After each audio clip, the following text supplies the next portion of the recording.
Let's say you have a list of common fields that you use in your report.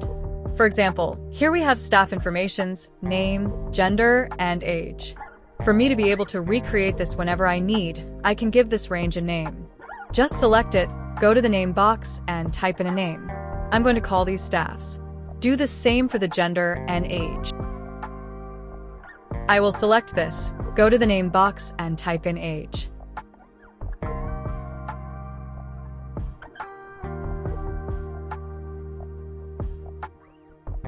I will select this, go to the name box, and type in gender.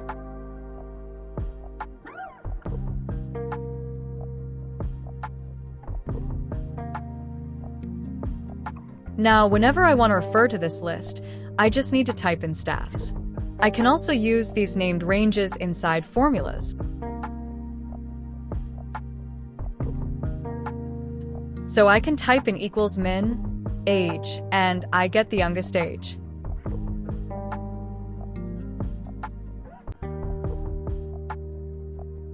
Or refer to any of those information, say gender or age. That's it.